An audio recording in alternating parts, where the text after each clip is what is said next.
하나님께서 만드신 불변의 법칙이 있습니다. 그것은 심는 대로 거둔다라고 하는 자연의 법칙입니다. 여러분, 많이 심으면 많이 거두게 되고 적게 심으면 적게 거두게 될 줄로 믿습니다.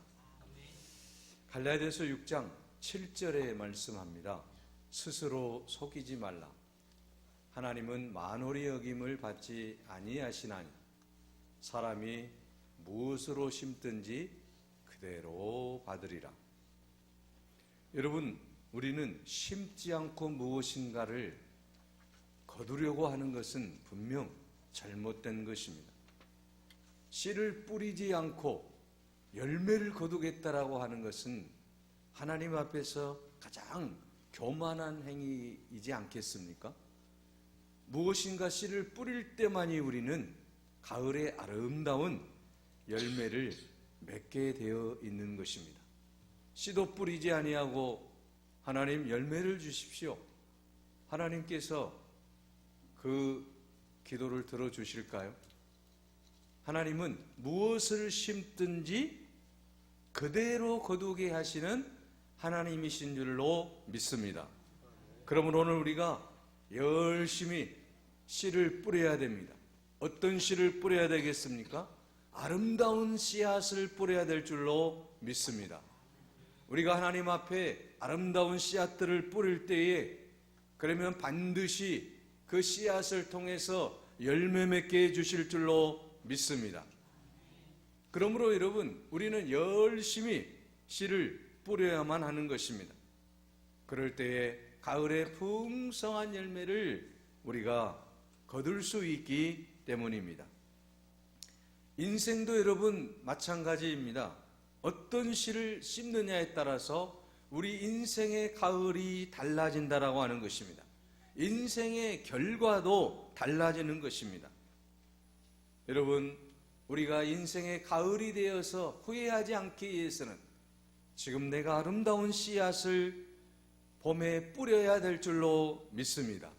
그러면 오늘 우리 인생의 가을이 다가올 때에는 풍성한 열매들을 거두게 될 줄로 믿습니다. 예수님께서도 이 땅에 계실 때 씨를 뿌리셨습니다. 예수님께서는 어떤 씨앗들을 뿌렸습니까? 마태복음 4장 23절에 보면 예수께서 온 갈릴리에 두루 다니시며 그들의 회상에서 가르치시고 천국 복음을 전파하시며 백성 중에서 모든 병과 악한 것을 고치시니라. 예수님께서는 가르치시고 전파하시고 또한 고치셨다라고 하는 것입니다. 이런 아름다운 씨앗들을 통해서 수많은 사람들이, 오늘 본문에 보면 예수님이 바닷가에 앉으셨을 때 큰 무리가 모여들었다라고 오늘 본문은 말씀하고 있지 않습니까? 그래서 예수님께서 이 큰 무리들을 향해서 지금 비유로 말씀하고 계시다라고 하는 것입니다. 그 비유의 말씀이 무엇입니까? 바로 씨 뿌림의 비유라고 하는 것이죠. 3절에 예수께서 비유로 여러 가지를 그들에게 말씀하시되 씨를 뿌리는 자가 뿌리러 나가서 씨 뿌림에 대해서 지금 말씀하고 있다라고 하는 것입니다. 자, 여러분, 씨가 굉장히 중요합니다. 일단은 뿌려야 됩니다. 그런데 여러분, 이 아름다운 씨가 어디에 떨어지냐에 따라서 달라진다라고 하는 것이죠. 이제 씨가 중요하지만 또 중요한 것 하나가 있어요. 그것은 바로 밭이라고 하는 것입니다. 내가 어떤 밭에 심느냐에 따라서 그 씨앗이 자라게 되고 열매를 맺게 되는데 그 결과가 분명하게 나타난다라고 하는 것이죠. 오늘 본문의 말씀은 씨를 뿌릴 때에 어떤 밭에 뿌리냐에 따라서 결과가 달라진다라고 말씀하고 있습니다. 예수님께서 분명하게 오늘 씨 뿌림의 비유를 통해서 우리에게 말씀하고 있는 것입니다. 어떤 농부가 씨를 뿌리고 있습니다. 바구니에 가득 씨앗을 갖고 들에 나가서 여기저기에 씨를 뿌렸습니다. 그런데 씨가 이제 여러 곳에 흩어져서 뿌려지게 되었다라고 하는 것이죠. 농부가 씨를 뿌렸는데 어떤 씨앗은 길가에 뿌려지는 씨앗이 있다라고 하는 것이죠. 어떤 씨앗은 가시밭에 떨어지는 씨앗도 있었습니다. 또 어떤 씨앗은 좋은 땅에 뿌려지는 씨앗도 있었습니다. 자, 여러분, 농부가 씨를 뿌리는데 이 씨앗들이 어떤 것은 길가에 떨어지기도 하고, 어떤 것은 돌 위에 떨어지기도 하고, 어떤 것은 가시떨기에 떨어지기도 하고, 어떤 것은 좋은 땅에 떨어지더라고 하는 것입니다. 자, 여러분, 오늘 우리는 본문의 말씀을 통해서 하나님께서 우리에게 주시는 말씀이 무엇입니까? 우리가 과연 어떤 밭이 되어야 되는가에 대한 물음이라고 하는 말씀이죠. 여러분, 하나님의 말씀의 씨앗이 떨어집니다. 그런데 이 씨앗이 떨어질 때에 내 마음의 밭이 어떤 밭이었느냐에 따라서 그 씨앗의 상태가 달라지게 된다라고 하는 것이죠. 그러므로 여러분, 우리가 반드시 씨앗을 뿌려야 되는 것은 당연한 일이고, 그 다음에 중요한 건 뭐겠습니까? 우리의 밭이 좋아야 된다라고 하는 것이죠. 씨앗이 자랄 수 있는 환경을 만들어 가야 된다라고 하는 것입니다. 그렇지 않으면 아무리 좋은 씨앗이라고 할지라도 그 씨앗이 바르게 자라갈 수 없다라고 하는 것입니다. 오늘 이 말씀을 듣는 사랑하는 여러분, 예수님께서 주시는 이 말씀 가운데 오늘 우리는 어떤 종류의 밭 가운데 하나라고 생각하십니까? 나는 과연 어떤 밭입니까? 오늘 우리가 하나님의 말씀을 통해서, 오늘 본문의 말씀을 통해서 내가 과연 어떤 밭인지를 깊이 묵상할 수 있기를 바랍니다. 오늘 여러분, 본문의 첫 번째 밭은 어떤 밭입니까? 길가의 밭이라고 말씀하고 있습니다. 농부가 씨를 뿌렸는데 그 씨가 하필 길가에 뿌려졌습니다. 농부가 좋은 땅에 뿌리기를 원했는데 마음대로 되는 것은 아니잖아요. 그런데 이 길가에 떨어진 씨앗이 어떻게 되었습니까? 새들이 와서 먹어버렸습니다. 마태복음 13장 19절에 보면 그 말씀을 이렇게 해석을 해주고 있습니다. 아무나 천국 말씀을 듣고 깨닫지 못할 때에는 악한 자가 와서 그 마음에 뿌리운 것을 빼앗나니, 천국 말씀을 깨닫지 못하면 악한 자가 와서 그 마음에 뿌리운 것을 빼앗나니 이는 곧 길가에 뿌리운 자요 라고 말씀하고 있습니다. 말씀을 들었는데 깨닫지 못하는 거예요. 이게 바로 길가의 밭이라고 하는 것입니다. 여러분, 이 길은 사람들의 발길 때문에 단단하게 굳어져 있는 길이라고 하는 것입니다.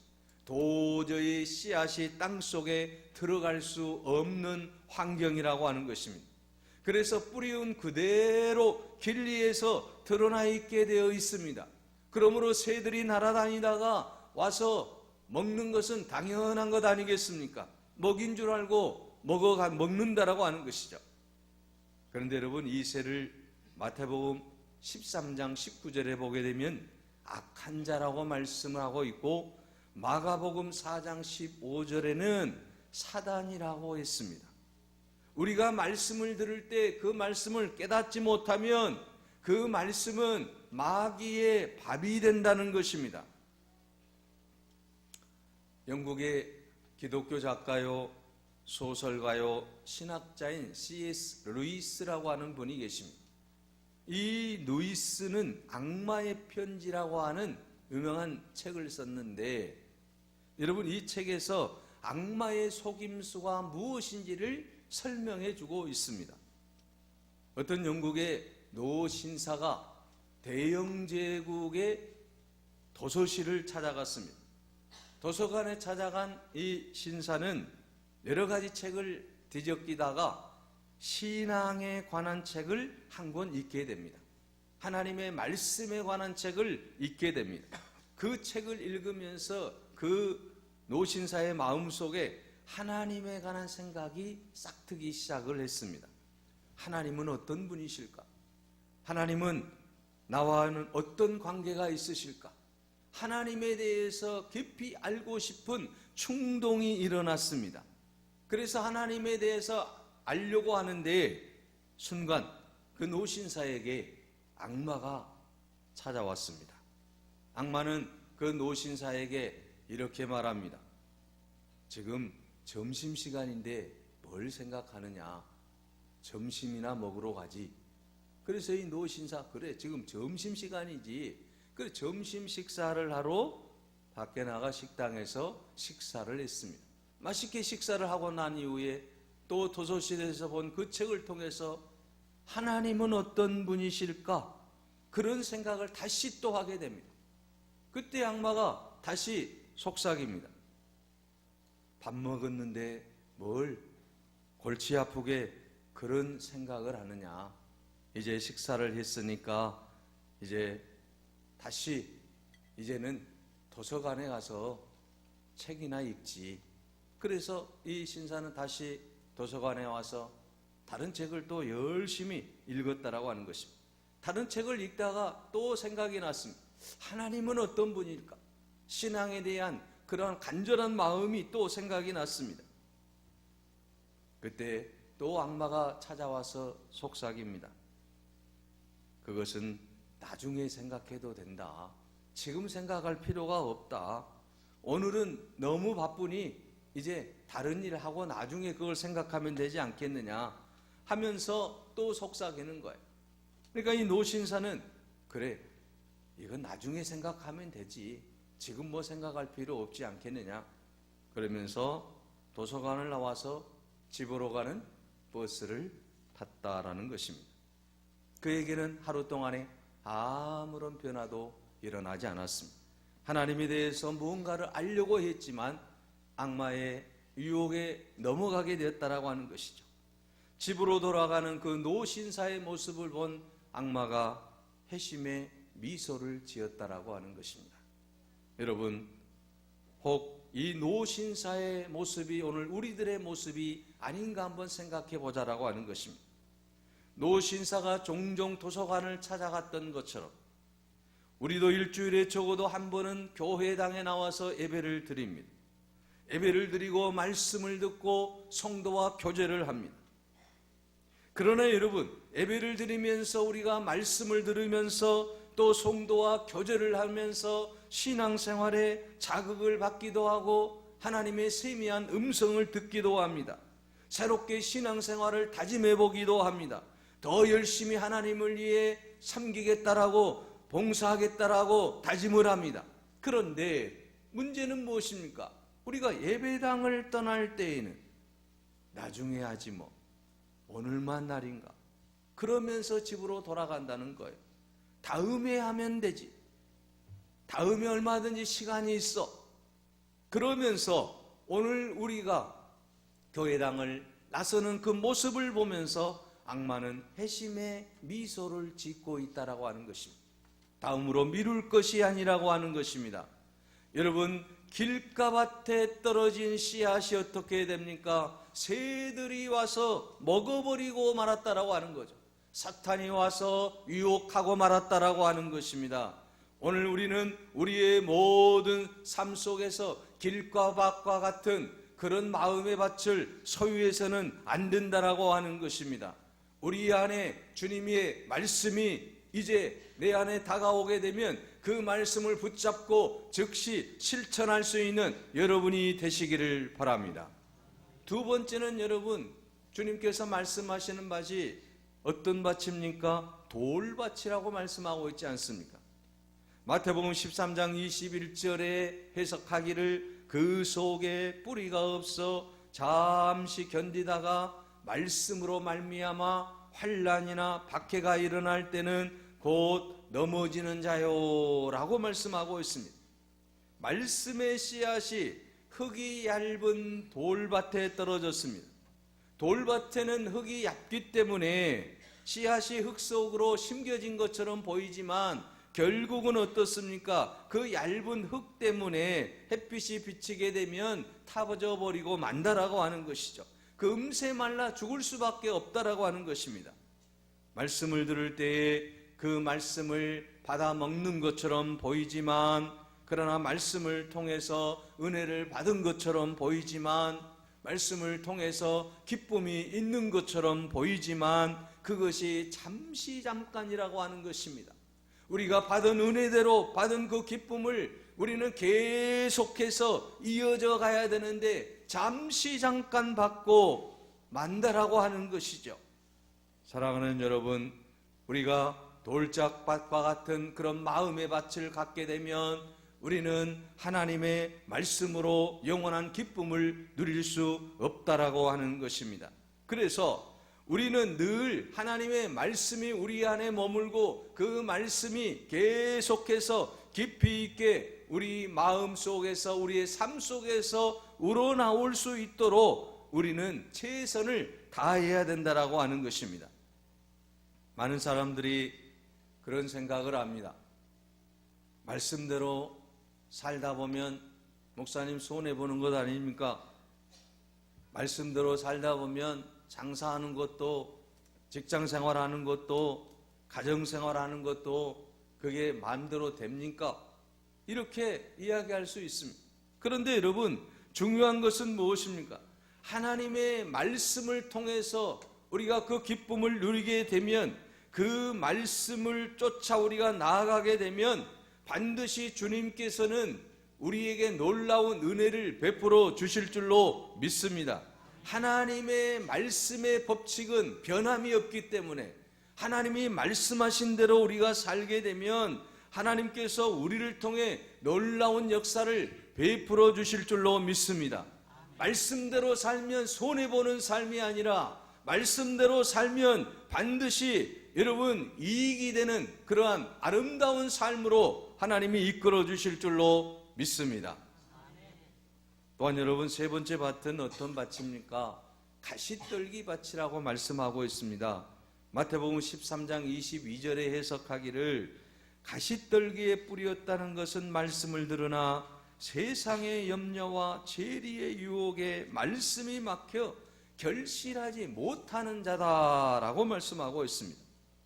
가시떨기와 같은 마음을 가진 사람 역시 말씀을 들을 때에 말씀을 잘 받아 먹지만, 그러나 그 말씀이 자라지 못하도록 가로막는 장애물이 있다라고 하는 것이죠. 그 장애물이 무엇입니까? 예수님께서 우리에게 말씀해 주시는 것은 세상의 염려와 재리의 유혹이다라고 말씀하고 있습니다.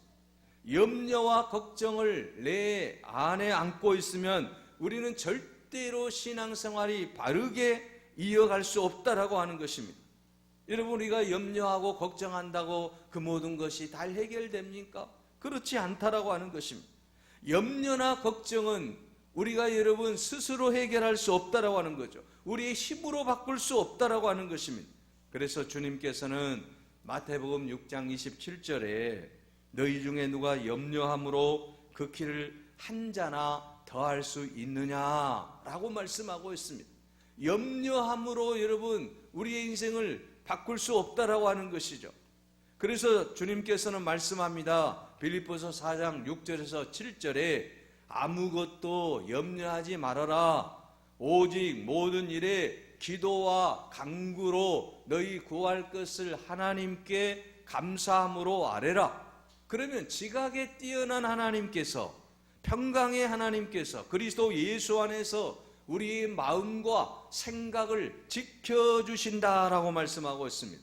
그러므로 여러분, 우리 안에 있는 미래의 염려, 미래의 걱정들 다 주님께 맡길 수 있는 여러분이 되시기 바랍니다. 우리의 모든 염려와 근심과 걱정 다 주님께 맡겨야 될 줄로 믿습니다. 우리가 염려한다고 걱정한다고 그것이 해결되는 게 아니에요. 하나님이 문제를 해결해 주실 때만이 다 해결될 줄로 믿습니다. 그래서 오늘 우리 안에 있는 그런 모든 장애물들을 제거해야 된다라고 하는 거죠. 염려와 근심의 장애물을 제거하고 또 오늘 본문 말씀에 재리의 유혹이라고 하는 이 장애물을 제거해야 된다라고 말씀하고 있습니다. 재물에 대한 유혹이 우리로 하여금 하나님의 말씀을 따라 살지 못하게 하기 때문이라고 하는 것입니다. 여러분, 마태복음 19장 16절에서 23절에 보게 되면 부자 청년이 나옵니다. 이 부자 청년이 영생을 얻고 싶어서 예수님을 찾아왔습니다. 그리고 예수님께 묻습니다. 예수님, 제가 영생을 얻고 싶습니다. 구원을 얻고 싶습니다. 어떻게 하면 구원받을 수 있습니까? 어떻게 하면 영원한 삶을 살 수 있습니까? 이 질문에 예수님께서 뭐라고 말씀합니까? 마태복음 19장 21절에 예수께서 이르시되 내가 온전하고자 할진대 가서 내 소유를 팔아 가난한 자들에게 주라. 그리하면 하늘에서 보화가 내게 있으리라. 그리고 와서 나를 따르라. 이 말씀을 듣던 부자가 근심하며 돌아갔다라고 말씀하고 있습니다. 이 부자 청년은 자기의 재물을 포기할 수 없었습니다. 재물에 대한 유혹이 영생에 대한 갈망을 한순간에 무너뜨리고 말았다라고 하는 것입니다. 재물의 유혹 때문에 신앙을 포기하게 되고 말씀을 포기하게 되고 영생을 얻지 못하게 되었다라고 하는 것입니다. 사랑하는 여러분, 우리 안에 있는 이 재물에 대한 유혹들을 완전히 이겨낼 수 있는 여러분이 되시기를 바랍니다. 가시떨기와 같은 이 재물의 유혹을 우리가 이겨내지 못하고는 영원한 생명을 소유할 수가 없다라고 하는 것입니다. 주님께서 말씀합니다. 내 소유를 팔아 가난한 자들에게 주어라. 그리고 하늘에서 너를 향한 그 보화를 취하라고 말씀하고 있습니다. 부자 청년은 모든 것을 다 갖추고 있었지만 그러나 지금까지 자기가 모아둔 그 물질에 이제 그 연민을 떨쳐버리지 못하고 결국은 구원받을 수 없는 나락으로 떨어지고 말았다라고 하는 것입니다. 그러므로 여러분, 오늘 우리들은 이 세상의 물질로 인하여서 하나님의 마음을 아프게 하거나 물질로 인하여서 우리가 주님의 말씀대로 살지 못하는 어리석은 인생이 아니라 내게 주신 물질이 있다고 한다면, 내게 주신 건강이 있다고 한다면 주님을 위해서, 이웃을 위해 사용할 수 있는 여러분이 되시기 바랍니다. 네 번째 밭은 여러분 어떤 밭입니까? 좋은 땅입니다. 좋은 밭입니다. 옥토입니다. 여러분이 좋은 땅에 씨앗을 뿌리게 되면 싹이 나게 되고 꽃이 피게 되고 열매를 반드시 맺게 되어 있습니다. 마태복음 13장 23절에 좋은 땅에 뿌려졌다는 것은 말씀을 듣고 깨닫는 자니 결실하여 어떤 것은 100배, 어떤 것은 60배, 어떤 것은 30배가 되었느니라고 말씀하고 있습니다. 여러분, 좋은 밭은 어떤 밭입니까? 말씀을 듣고 깨닫는 자라고 하는 것입니다. 그래서 결실을 맺는 자라고 하는 것입니다. 말씀을 듣고 여러분, 우리가 실천하기 위해서는 우리 마음의 밭이 좋은 땅이 되어야 될 줄로 믿습니다. 옥토가 되어야 될 줄로 믿습니다. 여러분, 옥토는 토양이 좋습니다. 거기에는 수많은 영양분이 함유되어 있습니다. 그래서 이미 이제 씨앗을 품을 준비가 되어 있다라고 하는 것입니다. 말씀을 품을 준비가 되어 있다라고 하는 것입니다. 우리가 여러분 좋은 땅이 되게 되면 하나님의 말씀을 품게 되고 그 말씀이 자랍니다. 그리고 그 말씀이 열매를 맺게 됩니다. 그리고 하나님의 은혜가 우리 가운데 풍성하게 맺어질 줄로 믿습니다. 사랑하는 여러분, 우리는 말씀을 들을 준비가 되어 있어야 되고 그 말씀이 내 안에 늘 살아 움직일 수 있도록 그 말씀에 순종하며 나아가야 될 줄로 믿습니다. 우리가 하나님의 말씀을 온전히 듣고 실천하기 위해서는 여러분, 욕심의 가시덤불, 염려의 가시덤불, 모든 잘못된 것들을, 우리의 잘못된 성품들을 다 갈아엎어야 될 줄로 믿습니다. 우리의 마음이 기경되어질 때에 주님께서는 우리를 통해서 아름다운 열매를 맺게 해 주실 줄로 믿습니다. 말씀을 통해서 우리의 마음을 갈아엎어야 돼. 그럴 때만이 놀라운 역사가 일어나게 되고 그 밭에 뿌려진 씨앗뜻은 자랄 수밖에 없는 것입니다.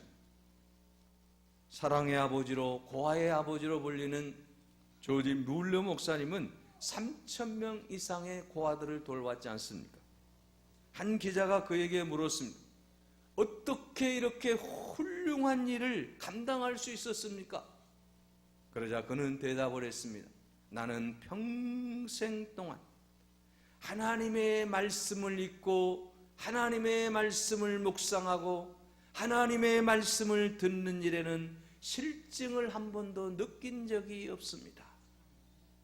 하루라도 내가 하나님의 말씀을 먹지 않으면 영적인 활력을 얻을 수가 없었기에 그 말씀을 날마다 묵상하고 나아갈 때에 저에게 주신 귀한 사명을 감당할 수 있었습니다 라고 대답을 했다고 합니다. 말씀의 힘으로 하나님의 말씀이 그의 마음의 밭에 뿌려질 때에 그의 말씀이 자라기 시작하고 꽃이 피고 열매를 맺음으로 말미암아 그런 놀라운 일들을 감당할 수 있었다라고 하는 것입니다. 오늘 우리 안에도 하나님의 말씀의 씨앗이 뿌려질 때에 그 말씀을 통해서 놀라운 일을 이루어 가야 될 줄로 믿습니다. 여러분, 여호수아에서 보게 되면 여호수아가 나옵니다. 이 여호수아는 위대한 지도자 모세의 뒤를 이어서 이스라엘의 지도자가 되었는데 이 여호수아는 오랫동안 광야 생활에 지쳐 있어 거칠고 훈련되어 있지 않는 수많은 백성들을 이끌고 가나안이라고 하는 정복의 가업을 감당해야만 했습니다. 모세의 뒤를 이은 이 여호수아, 모세도 할 수 없는 엄청난 일을 하나님이 그에게 맡겨주셨는데 내가 이 모든 일들을 어떻게 감당할 수 있을까? 부담감에 떨고 있는 이 여호수아에게 하나님께서 어떤 말씀을 주십니까? 여호수아 1장 8절입니다. 이 율법책을 내 입에서 떠나지 말게 하라. 주야로 그것을 묵상하라. 그리하면 내 길이 평탄하게 될 것이고 내가 형통하리라고 말씀하고 있습니다. 하나님께 주신 말씀이 무엇입니까? 하나님의 말씀을 내 입에서 떠나지 말게 하라. 하나님의 말씀을 묵상하라. 기록된 대로 지켜 행하라. 그리하면 평탄하게 되고 형통하게 될 것이다. 이 말씀을 붙잡고 여호수아가 나아갔습니다. 하나님이 여리고성을 그저 돌라라고 하면 그렇게 말씀에 순종하면서 아무런 저항도 하지 아니하고 매일 할 일 없는 사람들처럼 성을 돌았습니다. 그런데 하나님의 놀라운 역사가 일어났습니다. 그렇게 나아갔던 여호수아에게 하나님께서 여리고성이 무너지는 놀라운 은혜를 베풀어 주신 줄로 믿습니다. 하나님의 말씀을 붙잡고 나아갈 때에 이와 같은 놀라운 역사가 일어나게 될 줄로 믿습니다.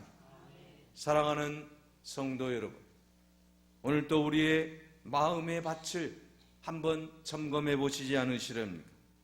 내 안에 잡초가 있다고 한다면 여러분 그 모든 잡초들을 다 뽑아낼 수 있기를 바랍니다.